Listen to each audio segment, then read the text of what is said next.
कि जो मदरसे हैं उन्हें रेगुलर स्कूल्स में कन्वर्ट किया जाए। हमें तो इस देश के एक एक व्यक्ति को हिंदू बनाने की आवश्यकता है। सवाल यह है कि ऐसे लोगों को टॉलरेंस के बारे में बात करने का कोई राइट है? जब वो खुद इतने एक्सट्रीमिस्ट व्यूज रखते हैं, क्या वो दूसरों की इनटॉलरेंस के ऊपर कुछ कमेंट करने, कुछ एनालिसिस करने, कुछ बात कहने के हक रखते हैं क्या? Practice before you preach. 1000 साल के इतिहास में जो आक्रांता आए, जो मुस्लिम इन्वेडर्स आए, जो इन्वेजन्स किया इन्होंने, पास्ट के लोगों ने क्या किया उसके लिए आप आज के लोगों को जिम्मेदार नहीं ठहरा सकते। उनकी बात को मानना चाहते हो तो आपको यह भी मानना पड़ेगा कि यही सेम हिस्टोरियंस मुस्लिम रूल से पहले जो हिंदू राजा महाराजा थे उनको भी जालिम और उनको भी डिस्पोटिक बताया है। मुस्लिम रूलर्स के अंडर में क्या हाल था आप देख सकते हो कि इंडिया को सोने की चिड़िया समझा जाता था।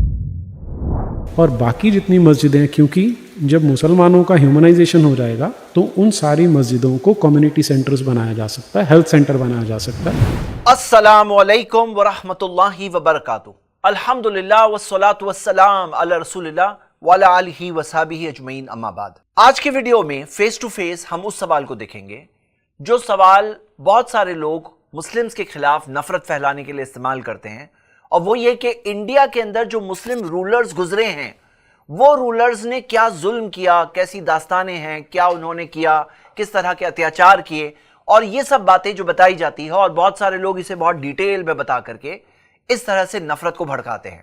हमारे सामने ये मिसाल है, आइए हम इस सवाल का जवाब देखें। सबसे पहली बात, आपको इस्लाम देखना है तो कुरान से देखिए, मोहम्मद सल्लल्लाहु अलैहि वसल्लम की हदीसों से देखिए।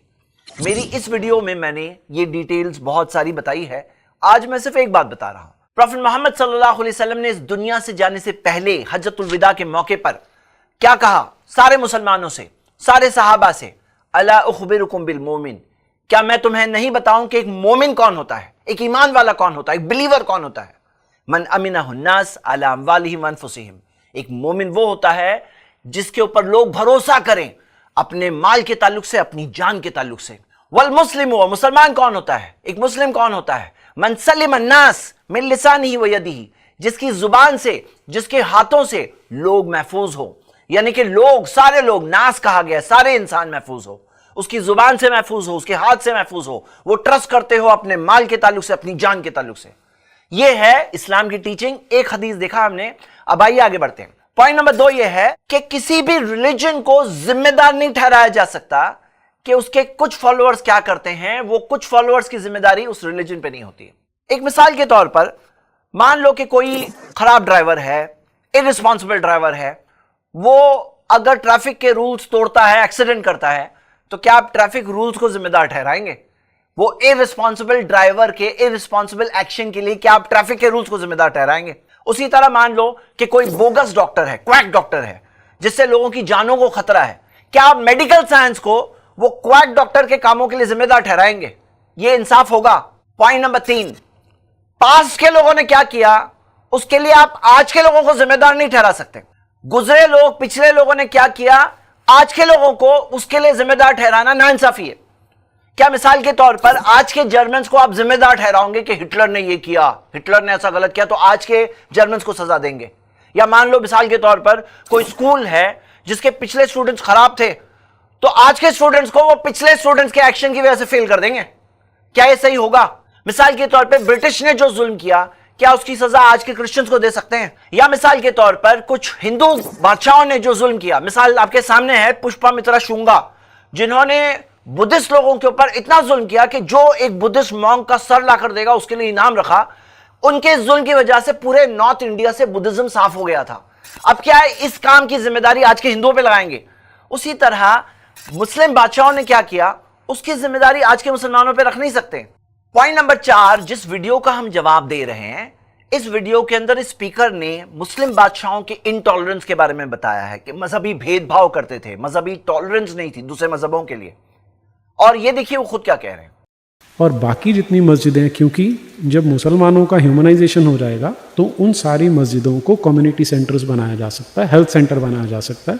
मस्जिदों को, सब मस्जिदों को कम्युनिटी सेंटर बना दिया जाए, हेल्थ सेंटर बना दिया जाए। कि जो मदरसे हैं उन्हें रेगुलर स्कूल्स में कन्वर्ट किया जाए, मदरसों को रेगुलर स्कूल्स में कन्वर्ट कर दिया जाए। हमें तो इस देश के एक एक व्यक्ति को हिंदू बनाने की आवश्यकता है। एक एक व्यक्ति को हिंदू बना देना चाहिए। सवाल यह है कि ऐसे लोगों को टॉलरेंस के बारे में बात करने का कोई राइट है? जब वो खुद इतने एक्सट्रीमिस्ट व्यूज रखते हैं, क्या वो दूसरों की इनटॉलरेंस के ऊपर कुछ कमेंट करने, कुछ एनालिसिस करने, कुछ बात कहने के हक रखते हैं क्या? Practice before you preach. Point number 5, जब हिस्ट्री की हम बात करते हैं तो यह नहीं भूलना चाहिए कि ब्रिटिश रूल जो हुआ इंडिया में, उस दौरान बहुत सारी हिस्ट्री मिसकोट की गई। हम तक जो हिस्ट्री पहुंची है वो हिस्ट्री में बहुत सारे रद्दोबदल आए, बहुत सारे चेंजेस किए गए। हिस्टोरियन विलियम डैलरिम्पल कहते हैं कि कई बार जो ब्रिटिश नैरेटिव्स होते थे, उस नैरेटिव के अंदर गुजरे हुए जो मुस्लिम बादशाहों को मिस रिप्रेजेंट किया जाता था, उनके कैरेक्टर को खराब बताया जाता था, उनको जालिम और डिस्पोटिक बताया जाता था। क्यों? ताकि जो ब्रिटिश हुकूमत चल रही थी वो अच्छी लगे इन कॉन्ट्रास्ट। मिसाल के तौर पर हिस्टोरियन जेम्स मिल ने अपनी मशहूर हिस्ट्री की किताब the history of British India के अंदर जो मुस्लिम रूलर्स को किस तरह से टायरानिकल बताया है, ताकि जो कॉलोनियल रूल चल रहा था वो लेजिटिमेट दिखे, वो सही लिखे, वो अच्छा लिखे, और उनको कई हिस्टोरियंस ने डिबंक किया है। मैं ये नफरत फैलाने वालों से सिर्फ एक बात कहूंगा कि अगर आप ये सारे हिस्टोरियंस या उनके इन्फ्लुएंस के अंदर आई हुई जो हिस्ट्री हम तक है, उनकी बात को मानना चाहते हो, तो आपको यह भी मानना पड़ेगा कि यही सेम हिस्टोरियंस मुस्लिम रूल से पहले जो हिंदू राजा महाराजा थे, उनको भी जालिम और उनको भी डिस्पोटिक बताया है। पॉइंट नंबर 6, कंपैरिजन देखिए। ब्रिटिश रूल में क्या हाल था, सिर्फ एक मिसाल समझ लीजिए। ये जो लिस्ट आप देख रहे हैं, इतने सारे सूखे अकाल पड़े ब्रिटिश रूल के अंदर, मैन क्रिएटेड। इनमें से अक्सर कैसे थे? Man created. अगर आप टोटल करोगे तकरीबन 5.5 करोड़ से ज्यादा लोगों की मौत हुई सिर्फ इन अकाल के अंदर, फेमाइन्स के अंदर, ब्रिटिश रूल के दौरान इंडिया के अंदर। लेकिन उनसे पहले मुस्लिम रूलर्स के अंडर में क्या हाल था, आप देख सकते हो कि इंडिया को सोने की चिड़िया समझा जाता था। पूरी दुनिया की जो ग्लोबल जीडीपी होती है उसका 25% हिस्सा इंडिया से आता था। एंगस मैडिसन ने अपनी किताब के अंदर इस बात को बताया है, और इंडिया को जो सोने की चिड़िया समझा जाता था, पूरा अच्छा बिजनेस ट्रेड होता था इंडियन सिटीज में, आप इस किताब में देख सकते हैं। इरिगेशन सिस्टम बहुत ही एडवांस्ड हुआ करता था इंडिया के अंदर under the Muslim rulers. Indian textiles पूरे ग्लोबल मार्केट में डिमांड में होते थे, आप यहां पर इस किताब से देख सकते हैं। आप देख सकते हो कि जो यूरोपियन ट्रैवलर्स भी इंडिया में आए, जिन्होंने देखा तो वो चकनाचौंध हो गए। इंडिया के अंदर जो वेल्थ था, इंडिया के अंदर जो कल्चर था, उस चीज को देख करके बहुत ज्यादा इन्फ्लुएंस हो गए। आप इस ताल्लुक से ये देखिए, 3 अलग अलग किताबें मैं आपको बता रहा हूं, आप खुद ये देख सकते हैं कि उन्होंने क्या क्या नोटिस किया इंडिया के अंदर अपने ट्रैवल के दौरान, कि किस तरह से वेल्थ था, किस तरह से मालदारी थी इंडिया के अंदर। और एक बात और नहीं भूलना चाहिए, अगर आपने मंगोल्स के बारे में पढ़ा है कि मंगोल्स किस तरह के जालिम रूलर्स थे, किस तरह जहां जहां मंगोल्स पहुंचे वहां वहां जुल्म की दास्तानें फैल गई। मंगोल रूलर चंगेज खान ने क्या क्या जुल्म किया, आप उसकी दास्तानें पढ़िए। और बाय द वे, अगर किसी को ये नाम मुस्लिम लग रहा है तो वो जमाने में वो मुस्लिम नहीं थे, बल्कि मुसलमानों को तो उन्होंने खत्म किया था। मुस्लिम खिलाफत के सेंटर बगदाद में जाकर के तो पूरा अंबार लगा दिया था लाशों का। अब ये लोगों ने जब इंडिया में अटैक किया, क्या आपको पता है ये इंडिया में अटैक किया, तो किसने इंडिया को बचाया है इन लोगों से? किसने जाकर उनका मुकाबला किया? किसने जाकर इंडिया को इन जालिमों से बचाया? ये मुस्लिम बादशाह ही थे, ये मुस्लिम रूलर्स ही थे जिन्होंने जाकर फाइट किया था। और बाय द वे, ये जो हिंदू मुस्लिम ये लोग लगा के रखते हैं, आपको कितने सारे ऐसे मुस्लिम बादशाह मिलेंगे जिनके जो सिपा सलार थे, बड़े बड़े रैंक्स थे, बड़े बड़े मिनिस्टर्स थे, वो हिंदू जनरल्स थे, हिंदू अलायंसेस थे, हिंदू बादशाह थे। और कई सारे आपको हिंदू बादशाह ऐसे दिखेंगे कि उनके साथ में जनरल्स, एडमिरल्स, वॉरियर्स मुसलमान थे। यानी कि ये ऐसे रिलीजियस बैटल नहीं थी जैसे कि आज बताया जा रहा है। आपको कितनी सारी ऐसी जंगें भी मिलेगी जहां एक मुस्लिम के खिलाफ लड़ रहा है, क्योंकि सब अपनी अपनी सल्तनत को बढ़ाना चाहते थे, अपनी अपनी हुकूमत को बढ़ाना चाहते थे। और ऐसी जंगें भी मिलेगी जहां हिंदू के खिलाफ लड़ रहा है। पॉइंट नंबर 8, ये जो नफरत फैलाने वाले लोग हैं ना, ये लोग हिस्ट्री को जो कोड भी करते हैं ना, उसको सिलेक्टिवली कोड करते हैं। कुछ चीजें वो कभी नहीं बताएंगे। मिसाल के तौर पर आप ये चीज देखिए, जो स्टैनली लेन पूल ने अपनी किताब में बताया है कि मोहम्मद बिन कासिम ने इंश्योर किया था कि हिंदूज, बुद्धिस्ट अपने अपने रिलीजियस फ्रीडम उनके बरकरार रहे उनके एडमिनिस्ट्रेशन के अंडर में। बल्कि आप ये रिपोर्ट भी देख सकते हैं, जो मंदिरों में जो धर्म दंड होता है ना, उस पर यह चीज मेंशन्ड है कि औरंगजेब ने कई सारे मंदिरों को ग्रांट्स दिया, जमीन दी। अब ये चीज क्यों नहीं मेंशन करते वो लोग? ये लोग ये बताएंगे कि किसी मुस्लिम बादशाह ने कोई मंदिर को अटैक किया। ये लोग ये क्यों नहीं बताते हैं कि ऐसे भी मिसालें हैं कि किसी मुस्लिम बादशाह ने मस्जिद को भी डिमोलिश किया। जैसे आप मिसाल के तौर पर देख सकते हैं कि औरंगजेब ने कातरा मस्जिद जो मुर्शिदाबाद के अंदर है उसको डिमोलिश कराया था क्योंकि उनको लगा वहां से लोकल रिबेलियन बन रहा है।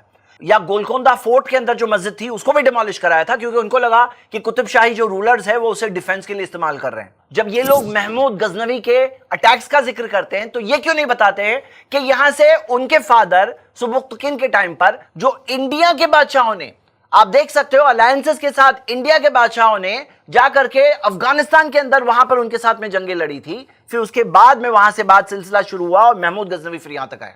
मतलब सिलेक्टिव हिस्ट्री बताने से बहुत सारी नफरतें पैदा की जाती है। और जब वो लोग ये बताते हैं कि फला मुस्लिम बादशाह ने फला मंदिर के ऊपर अटैक किया जो इस्लाम की टीचिंग के मुताबिक नहीं है, जैसा कि हम देखेंगे, लेकिन वो लोग साथ साथ में ये क्यों नहीं बताते कि कितने सारे ऐसे हिंदू बादशाह हैं जिन्होंने मंदिरों को अटैक किया, कितने सारे। आप देखिए सारी किताबें दी हुई है, ये किताबों के अंदर मंदिर का नाम, अटैक करने वाले हिंदू बादशाह का नाम, आपको पूरी डिटेल्स मिलेगी। एक दो नहीं, कई सारे हैं, कई सारे आप जब हिस्ट्री में देखोगे। साथ में यह क्यों नहीं बताया जाता कि ऐसा हुआ था, फला फला हिंदू बादशाह ने भी अटैक किया था, ऐसा क्यों नहीं बताया जाता? क्यों मालूम है? ये अटैक्स इसलिए होते थे क्योंकि जो एक जगह का मंदिर वहां का एक पावर सेंटर समझा जाता था, वहां के पावर स्ट्रगल के अंदर ये उनकी एक सोच हुआ करती थी। एक दो नहीं, कई सारे मंदिरों की बात है, आप देख सकते हैं। और इस्लाम क्या सिखाता है अगर आपको देखना है तो सूरह हज सूरह 22 की आयत नंबर 39 और 40 पढ़ लीजिए। अल्लाह ताला ने फरमाया है वलौला दफ़उल्लाहि अन्नासा बादहुम बिबाद, कि अल्लाह अगर बाज लोगों को दूसरों के जरिए नहीं रोकता, लहुद्दिमत सवामिउ व बियउन व सलवातुन व मसाजिदु युज़करु फीहा इस्मुल्लाहि कसीरा। यकीनन अगर अल्लाह बाज लोगों को दूसरों के जरिए अगर नहीं रोकता तो वो तोड़ देते मोनास्ट्रीज को, चर्चेस को, इबादत गाहों को, दूसरे मजहबों की और मस्जिदों को जिसमें अल्लाह को कसरत से याद किया जाता है। मतलब कि ये तोड़ना ये बुरा बताया गया है। इस आयत की तफसीर में देखिए, और कई स्कॉलर्स ने यही बात सिखाई है। हम देखते हैं जब अबू बकर रज़ियल्लाहु जब अपनी फौज को भेजते तो फौज को खास समझा के भेजते थे, अल्लाह ला युक्तलु राहिबु फी सौमा, कि किसी इबादत करने वाले को दूसरे मजहब के जो राहिब होता है, जो मॉन्क होता है, उसको अपनी मोनेस्ट्री के अंदर उसका कत्ल नहीं करना। ये सिर्फ थियरी नहीं है, प्रैक्टिकल तौर पर भी प्रूफ मौजूद है। आप देख सकते हो ये पूरे इलाके में मुस्लिम्स का रूल हुआ।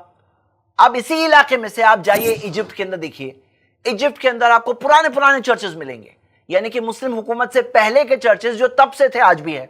आपको इराक के अंदर, सीरिया के अंदर पुराने चर्चेस मिलेंगे, पुरानी मोनास्ट्रीज मिलेगी जो मुस्लिम्स के आने से पहले से थी, अभी भी है। बल्कि फैक्ट तो यह है इंडिया में भी कई सारे मंदिर मिलेंगे जो पहले से थे, अभी भी है। जब ये लोग फोर्स कन्वर्जन के बारे में बोलते हैं कि फोर्स करके कन्वर्जन कराया गया, तो पहले तो कुरान की आयत इतनी क्लियर है, ला इकराह फिद्दीन, दीन में, मजहब में कोई जोर जबरदस्ती नहीं है, कोई फोर्स का मामला नहीं है। There is no compulsion in religion, क़द तबय्यना रुश्दु मिनल गई, क्योंकि हिदायत सही रास्ता और गुमराही जो गलत रास्ता है वो क्लियर है। थोड़ी देर पहले हमने पुष्पामित्रा शुंगा की मिसाल देखे थे कि किस तरह इस बादशाह ने फोर्स करके बुद्धिज्म को पूरा साफ कर दिया नॉर्दर्न इंडिया से। लेकिन मुस्लिम रूल तो आप देख सकते हो कि मुस्लिम्स ने तो इंडिया के ऊपर रूल किया, एक बहुत लंबा वक्त गुजरा, कई मुस्लिम डायनास्टीज गुजरी, बहुत एक लंबा वक्त गुजरा। लेकिन फिर भी आप देख सकते हो कि इंडिया के अंदर दूसरे मजहब वाले लोग हैं कि नहीं है, मुस्लिम्स माइनॉरिटी है कि नहीं है, क्या दूसरे मजहब वाले लोग मेजॉरिटी है कि नहीं है। अगर कुछ फोर्स हुआ होता तो क्या आपको ऐसे डेमोग्राफी दिखती, क्या आपको इतने सारे नॉन मुस्लिम्स दिखते? ये तो देखकर खुद हम समझ सकते हैं कि ऐसा कुछ नहीं हुआ है। लास्ट में मैं ऐसी मजहबी नफरत फैलाने वाले लोगों से एक बात कहना चाहता हूं कि मेरे भाई जरा ये सोचो कि अगर ऊपर वाला चाहता कि सारे के सारे लोग मुस्लिम हो या सारे के सारे लोग हिंदू हो तो वैसे ही बनाकर भेजता। खुद ऊपर वाला हमें वैसे एक ही मजहब का बनाकर भेजता, लेकिन ऊपर वाले ने इंसानों को चॉइस दिया है, इंसान अलग अलग रास्तों की तरफ जाते हैं। तो इस चीज के अंदर हमें फोर्स करना या फोर्स वाली बातें करना या इनटॉलरेंस वाली बातें करना ही नहीं चाहिए, क्योंकि अगर करना होता तो ऊपर वाला खुद किया होता। सब एक ही टाइप के लोग होते, सब एक ही सोच के लोग होते। उसने तो फ्रीडम दिया है, ऊपर वाले के दिए हुए इस फ्रीडम को लेने का, फोर्स करने का किसी को हक नहीं है। उम्मीद करता हूं कि हमारा ये मैसेज ऐसी नफरत फैलाने वाले, प्रोपेगेट करने वाले लोगों तक पहुंच सके और उनकी नफरतें खत्म हो, अंडरस्टैंडिंग फैले, लोग आपस में एक दूसरे के साथ अंडरस्टैंडिंग और टॉलरेंस के साथ रहें। शुक्रिया। अस्सलाम वालेकुम।